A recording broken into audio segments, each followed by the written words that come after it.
Yo, YouTube, what is good? Collie Reese back here with another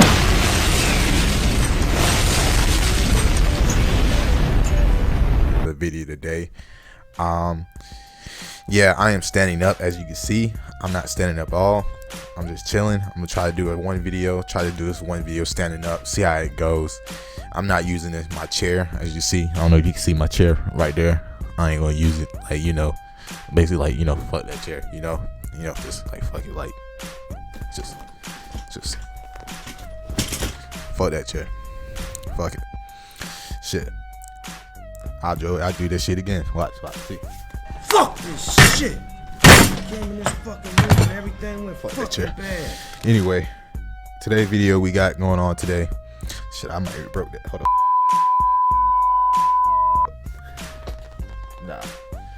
Nah, it's good. It's good where it's at. It's good where it's at.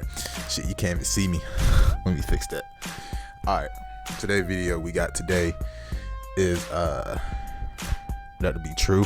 And by the way, before I start the video, I wanted to say I had to delete a video called like Isaac getting the Riz and stuff. I had to delete it because it was a copyright by the video. So my bad and stuff, sorry you couldn't see it or watch it anyway. But anyway, let's get into the video. Let's get started. Hello everybody and welcome back to a brand new video. So today we're not going to be discussing movies or YouTube videos. We're going to be discussing urban legends. I was scrolling through TikTok the other day. Not gonna lie, that picture right there, this picture with the, I guess, mannequin or doll or wherever it is, I think that's probably gonna be the most scariest shit. It probably really is. Let's see. And a video came up on my feed talking about urban legends. I was thinking, were there any urban legends that actually turned out to be true? And after some research, probably there were actually was a lot of urban legends that either there probably was some urban legends that was probably true as hell. I don't know. I probably was. We about to see though.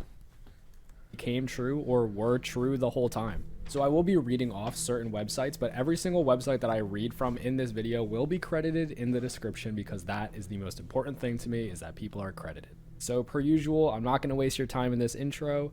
If you love creepy, scary things, make sure you subscribe, and let's get on with the video. So the first urban legend we're going to be starting off with is the Bunny Man. If the you don't Bunny know Man! Too well, which took me like a week to watch all of these Bunny Man videos and make a video about it. I think this urban Bunny Man Massacre. That's probably the one right there. Shit, that's probably scarier than Texas Chainsaw Massacre. That's probably the scariest one. Legend is slightly connected to that, but it's really not. But they do share a similar person wearing a bunny costume. So the urban legend running around scaring people. What the hell wrong with people? What's wrong with you people? States that in 1904, a bus crashed while transferring patients from an asylum in Fairfax County, Virginia. The patients escaped and all but one were eventually recaptured. Shortly after the bus broke down, dead bunnies started appearing around the area, many hanging from the Fairfax Station Bridge. So essentially, all of this was not proven. It was just a horror story that people would tell their kids or talk about amongst their friends in the Fairfax area. But what did happen after that? Not gonna lie, this chair is in my damn way. I might have to sit it up, but it's in my way. It's just in my damn way. Like, this damn chair is in the damn way. I can't move. I keep moving back and forth. Was in the Fairfax County, Virginia area in 1970. There was a pair of mysterious and scary incidences that occurred involving a man dressed in a bunny suit, giving merit to what was a campfire story before. A young couple was taking a nighttime drive when a man dressed in a white bunny suit hurled an axe at their car. It broke their car window, but they were completely fine. And only 2 weeks later, after that incident, another Fairfax County man discovered an axe-wielding guy in a... Why does it sound like something straight out of like something straight out of that movie Halloween? If you ever seen that movie Halloween before, that's what it's something like that's where it's coming off. Let me turn the volume up a little bit. Bunny suit chopping up the porch of a recently built unoccupied house. By the time the police showed up for both of these occurrences, he was gone. This man has never been caught. With this urban legend, there is a particular location that people seem to bring up a lot called the Bunny Man Bridge. There are tons of really eerie stories connected to this bridge, and I guarantee if you bring it up to someone in the Fairfax County area, they will say that they know exactly what you're talking about. It is that Probably famous. Connecting to the fake urban legend, there were stories that children were being hanged from this bridge, and there was a homeless, psychotic man, like I said before. I don't believe that part about the hanging the children and shit. I don't know about that one. That one's probably not true. Shit, who knows? Or wearing a rabbit suit, killing children who lived under that bridge. This bridge is so famous that people actually investigate this a lot on YouTube. When I was doing research for the Bunnyman movies, I found tons of footage of people going underneath the Bunnyman bridge. So there isn't actually a whole lot known, which is true to this story. But what is proven are those two stories of the guy in the Bunnyman suit doing crazy shit. And like I say in all my videos, if you know any information that I am missing on this, please let me know. Maybe if you live in the area, you know more than the internet. I don't live in the area. Yeah, leave a comment. That being said, I don't live in that area. That's Bunnyman. let's move on to the next urban legend in this video. Let's see. Now this next one is really sad. So this urban legend is called Charlie No Face. The location of this urban legend is Pittsburgh, Pennsylvania. There is a train tunnel in Pittsburgh, Pennsylvania where people say that they see a man with a severely burned and almost non-existent face. They say that if you see him at night when you're under the bridge, it made electricity go haywire with his very presence. Tons of kids around the town would actually sneak out, go into the tunnel, and try to get a glimpse of him. Now, no, I ain't gonna lie, that's pretty scared me. It got me pretty good. It got me that he's looking like that. I'll say that it's pretty scary, you know. Can't say nothing, you know what I mean? I can't, you know. It got me, you know what I mean? You know what I mean? The scariest part about this is that when those kids snuck out, they probably did actually see No Face Charlie. The thing is, his name is not Charlie, his name is Raymond Robinson, and he suffered a severe accident involving an electrical line that left him with a disfigured face. Because of this, he was very insecure, and he mostly stayed inside during the day so people didn't see his face, and he would only venture out at nighttime. And according to this article, he didn't do any haunting. In fact, he was friendly and would occasionally let curious teens take pictures with him in exchange for cigarettes.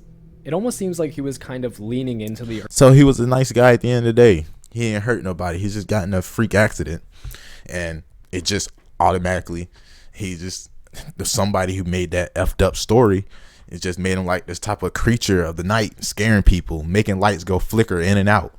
But he's actually not. That's crazy. Urban legend, maybe having a little bit of fun of it, but I know deep down it probably made him a little bit upset. I mean, he did get some cigarettes out of it, so, but yeah, this is just one of many urban legends that actually turned out to be a real person and be true. Now let us move on to the next urban legend. This next urban legend is called Cropsey of Staten Island. So this one is actually really creepy when I was researching. I'm sorry, there's something caught on something. Oh, great, hold up. Fixing this shit, hold on. All right. And it made me super uncomfortable. According to this tale, Cropsey lived underneath the abandoned Willowbrook State School for children. Whoa. He was said to be an axe murderer, that he would kidnap children, and that he was essentially the town's boogeyman. In all different versions of the story, there was one connection, that he was a... snap. I was about to... As you already know the title, it was a real guy. His name was Andre Rand, and he worked as a janitor at the Willowbrook State School before it shut down in 1987. After it shut down, he actually continued living on the grounds of the school and is suspected to be responsible for the disappearance. This motherfucker actually does look scary, yo. And he does. I'll say that is a creepy looking motherfucker. Appearances of several children. Though it was never truly proven, he was found guilty of kidnapping in 1988 and again in 2004. So I think you can put the pieces together. According to this article, there actually is a documentary called Cropsey, so that seems very interesting. I'm definitely going to check this documentary out, and if you watch it, let me know. Now, this is just a little quick one I wanted to add because it is a little bit humorous, but it is still pretty terrifying. You may have seen those rumors that rats will crawl up the toilet when you're like taking a poop and just bite your ass or something. It is 100% true. On an episode of NPR's The American Life, an Oregon man returned from a fun night out and wanted to make a quick trip to the bathroom before crawling into bed. But that plan was foiled by a furry live rodent he found in the toilet when he lifted up the lid. If you have any interest in this, I assume you probably don't, but rats can fit through like the most smallest of pipes and holes you have ever seen in your whole entire life. Like I said, if you have any curiosity, just look this up on YouTube because it is insane. That was a short little one. That is scary. Imagine you just shitting and it's just like, it got you. Like, you know what I mean? Like, oh shit, I'm about to go take a shit. Then, boom! That's a big ass rat taking a whole bath and toilet water. Get out of there. Go on somewhere. Go ahead and leave. Go back, Ratatouille. Go back to your friends, yo. I just wanted to add, let's move on to the next one. So this next one is probably the most famous. There was an amusement park in California, Long Beach, with a certain prop.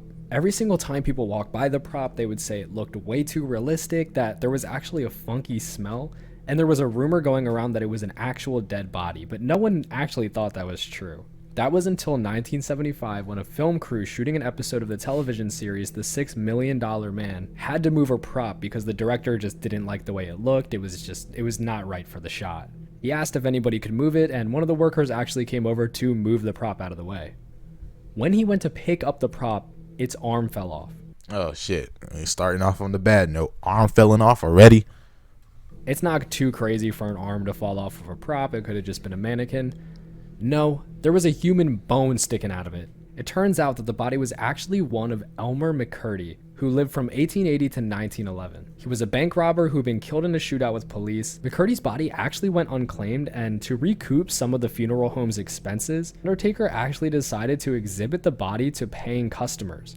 So in 1916, a man came along who said that he was McCurdy's long-lost brother. And because the body was unclaimed, he said, yeah, I'm his brother, I'm able to claim this body. But he never buried it. He took the mummified corpse and put it on display in a traveling show. So McCurdy's body was actually used like that for the next 60 years. To preserve the body, they put tons of coats of paint on him and varnish, until they ended up in a carnival funhouse where the TV crew discovered. That's crazy. That is legit crazy. So this toy, mannequin, wherever you want to call this shit, it was actually a human inside. What the hell? Covered them. So after McCurdy's body was discovered to be a real person and not just a prop, he finally got his burial in 1977 at Boot Hill Cemetery in Oklahoma.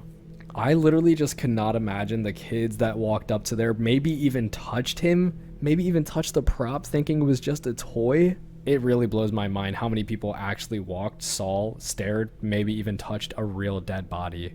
So this one was definitely the craziest, but let's move on to the next one. That's legit. So this final one is more of a general urban legend than it is a specific place or state or location. So you've probably heard scary stories before of people being buried alive, or maybe it was in movies. Personally, I've heard this story 1,000 times. Mr. Beast has done it, but I've never heard an actual story of someone. You know, that's crazy. I saw a Mr. Beast ad on Twitter. And it was just about that damn video right there, him being buried alive. I ain't actually watch it, but I seen it. Like I seen like clips or like a little snippet of it, something like that. I saw. I don't know. One being buried alive who was once marked dead. That's when the story of Octavia Hatcher comes in. She fell ill and she went into a coma in the late 1800s. Not long after her coma, she was pronounced dead and swiftly buried. Not even a week later, other people began showing similar symptoms to Octavia. They fell into a coma with extremely shallow breathing. These individuals who had the same exact symptoms as Octavia, however, woke up. Her husband started freaking out and he was worried that his wife was buried alive. He then ordered to have her be unburied, and sadly, his suspicions were correct. Octavia was found dead in her casket with a scratched face and bloody fingers. The lining had even been torn from the coffin's lid, meaning she was trying to get out. She was then reburied, and it is where she remains today. This one is absolutely excruciating to think about. I can't even imagine being buried alive. That's and scary. I can't even put my headspace into what Octavia was going through at that time. So that was the final urban legend. Damn, and if that you is guys actually enjoyed scary. this But that's all the urban legend that turned out to be true, y'all. I know you see my new background right there. You know, hey man, I ain't gonna say nothing, but I might change it, might not. If you like it, I'll keep it. You know what I mean? You know what I mean? But anyway.